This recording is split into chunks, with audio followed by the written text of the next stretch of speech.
चीनी अब तक के अपने उच्चतम स्तर पर है, लेकिन जिस तरह से पिछले एक महीने में चीनी के दाम बढ़ रहे हैं, उससे लोग ये सोचने पर मजबूर हो गए हैं कि आम ज़रूरत की चीज़ों में शामिल चीनी क्या कभी सस्ती हो पाएगी। और इतनी तेज़ी से चीनी के दाम आसमान आखिर क्यों छू रहे हैं, आज हम इसी पर बात करेंगे। नमस्कार, मैं हूं आपके साथ हेमंत कुमार। देश भर में चीनी के दाम आसमान छू रहे हैं। देश के आम आदमी के लिए चीनी चाय से लेकर खीर और हर मीठा व्यंजन जो भारतीय घरों में बनता है, उसकी सबसे बड़ी ज़रूरत है।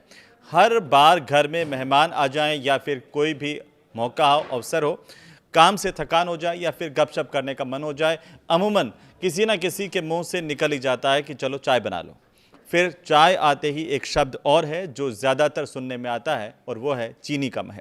लेकिन अब चारों तरफ से एक ही आवाज़ है कि चीनी महंगी हो रही है, क्योंकि कई शहरों की फुटकर दुकानों पर चीनी 65 से 70 रुपये या प्रति किलो के हिसाब से या उससे भी ज़्यादा तक पर बिक रही है।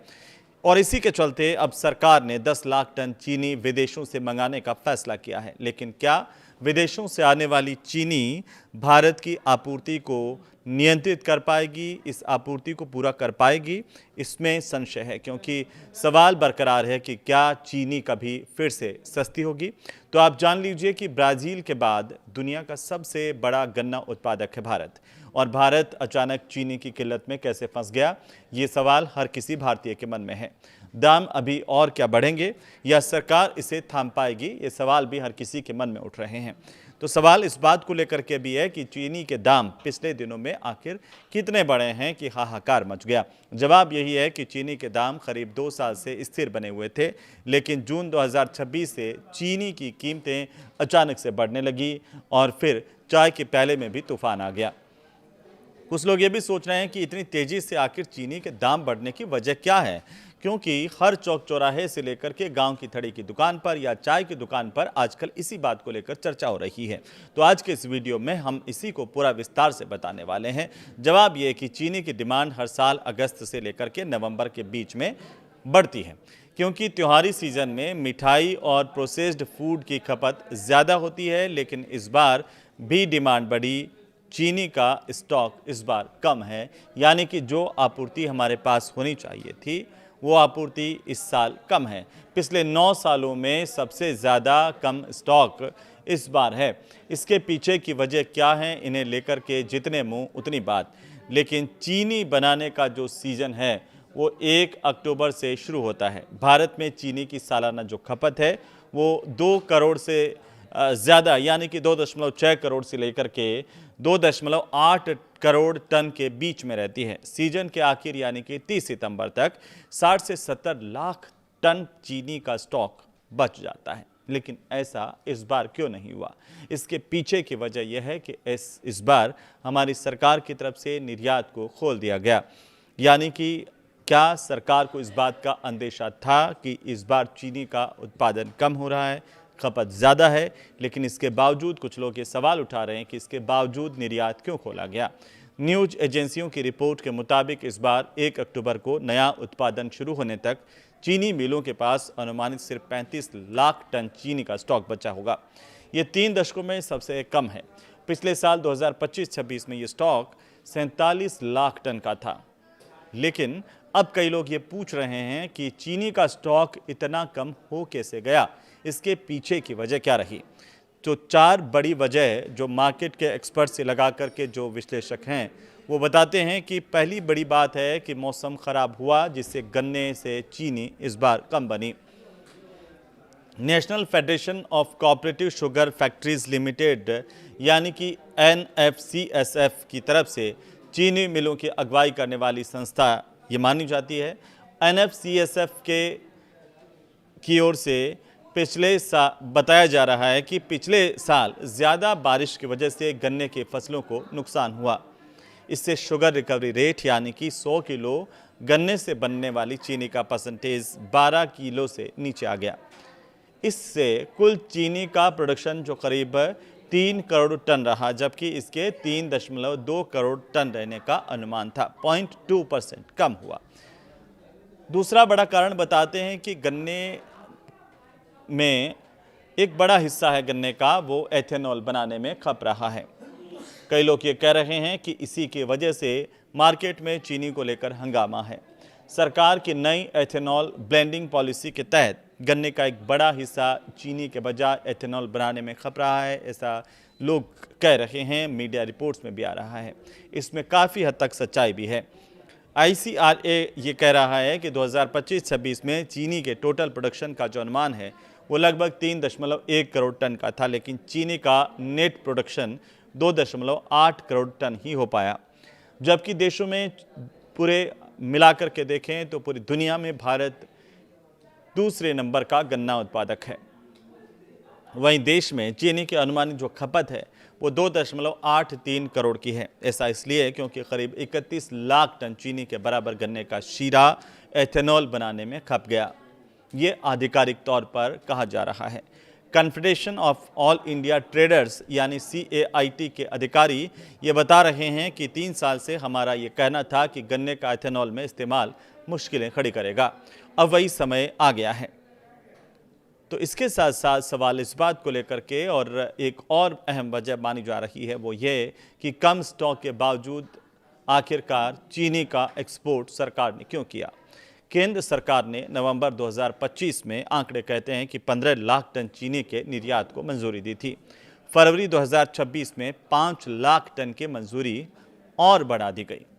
सरकार ने कीमतें बढ़ने पर मई 2026 में हालांकि चीनी के एक्सपोर्ट पर अब रोक लगा दी है, लेकिन तब तक 8 लाख टन चीनी देश से बाहर भेजी जा चुकी है। इससे चीनी का स्टॉक 47 लाख टन से घट करके हमारे पास 39 लाख टन रह गया और घरेलू बाजार में चीनी की कमी हो गई।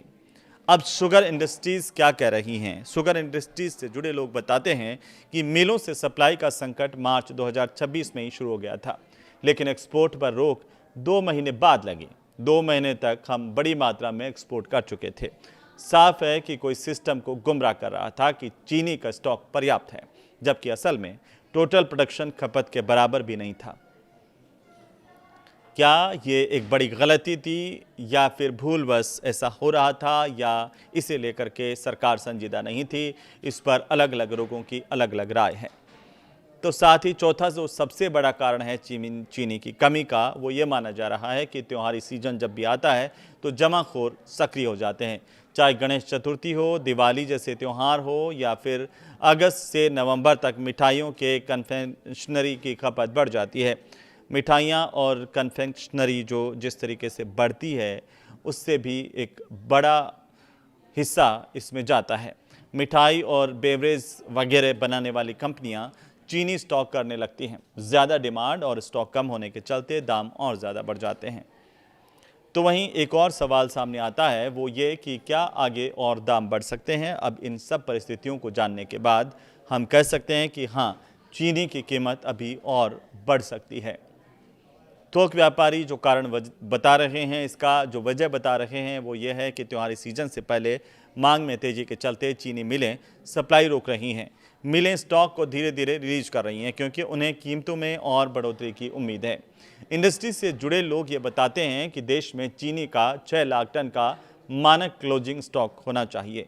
ये 3 महीने की खपत के बराबर है। हालांकि 1 अक्टूबर 2026 से शुरू होने वाले नए सीजन में ज़रूरी स्टॉक इससे कम हो सकता है। तो नवंबर में मिलें गन्ने की नई फसल की पेराई शुरू कर देंगी।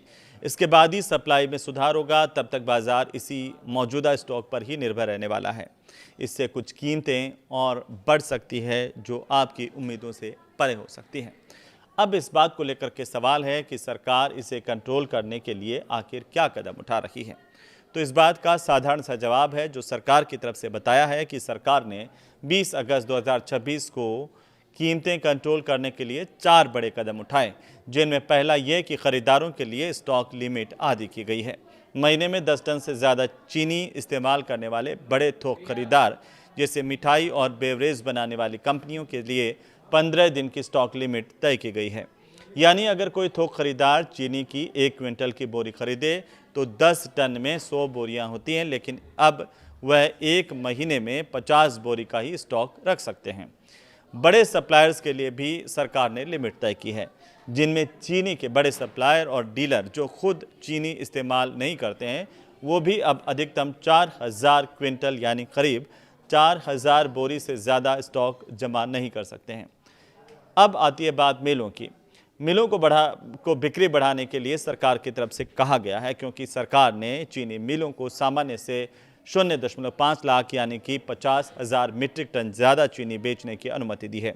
यह भी कहा है कि किसी व्यापारी को चीनी बेचने के बाद 7 दिनों के भीतर चीनी की बोरियां ट्रक में लोड करके फैक्ट्री से बाहर निकल जानी चाहिए। इससे चीनी तुरंत बाजार तक पहुंचेगी और जमाखोरी से रुकेगी।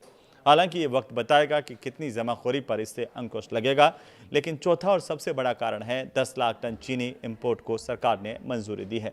इस लिहाज से सरकारी सूत्र कह रहे हैं कि आने वाले दिनों में चीनी सप्लाई को लेकर के सामान्य स्थितियां पैदा की जाएंगी। सरकार ने 31 अक्टूबर 2026 तक के लिए 10 लाख टन कच्ची चीनी के इंपोर्ट को मंजूरी दी। इस पर कोई ड्यूटी भी नहीं लगेगी। आमतौर पर चीनी के आयात को लेकर के 100% इंपोर्ट ड्यूटी लगती है। हालांकि रिपोर्ट्स के मुताबिक 10 लाख टन चीनी इंपोर्ट करने से चीनी के थोक रेट कंट्रोल होंगे। उम्मीद कम है, क्योंकि इससे चीनी थोक में 500 रुपये प्रति क्विंटल तक ही गिर सकती है। रिपोर्ट्स ये कह रही हैं कि सरकार इस पेराई के सीजन में शीरे को एथेनॉल के बजाय पूरी तरह चीनी के प्रोडक्शन में लगाने का भी निर्देश दे सकती है। तो सवाल ये भी है कि क्या विदेशों से चीनी का आयात पहले से होता रहा है? कई लोग ये सवाल उठा रहे हैं। जान लीजिए कि बिल्कुल नहीं, क्योंकि भारत ब्राज़ील के बाद चीनी का दूसरा सबसे बड़ा प्रोड्यूसर और साथ ही साथ एक्सपोर्टर देश है, क्योंकि सबसे ज़्यादा उत्पादन ब्राज़ील के बाद भारत करता है। 2021-22 में भारत की तरफ से रिकॉर्ड तोड़ 1.1 करोड़ टन चीनी एक्सपोर्ट की गई, लेकिन बीते कुछ सालों में यह लगातार घट रहा है। घरेलू सप्लाई पर संकट हो तो सरकार ब्राज़ील जैसे देशों से कच्ची चीनी मंगवाती है और उसे घरेलू मिलों में रिफाइन करके बाजार में उतारती है। 10 साल पहले आखिरी बार 2017 में 24 लाख टन चीनी आयात की गई थी। अब सरकार कच्ची चीनी आयात करने की कोशिश में है। नवंबर से पहले पर्याप्त मात्रा में इस तरह की चीनी मिलने की संभावनाएं बेहद कम है, क्योंकि इसका निर्यात बहुत ही कम देश करते हैं। और ऐसे में आने वाले दिनों में चीनी के दाम क्या नीचे आएंगे, ये सवाल बरकरार है। कोई ये भी कह सकता है कि क्या चीनी फिर से सामान्य रेटों पर बिकेगी, या कई लोग ये सोच रहे हैं कि क्या चीनी कभी कौड़ियों के भाव भी बिकेगी। लेकिन अभी बाजार के मुताबिक ऐसा लगता नहीं है। बाकी आप क्या सोचते हैं, आप हमें कमेंट करके ज़रूर बताइए। और चीनी को लेकर के ये एक्सप्लेनर आपको कैसा लगा? साथ ही अगर अच्छा लगे तो इसे लाइक कीजिए, शेयर कीजिए और सब तक पहुंचाइए भी। नमस्कार।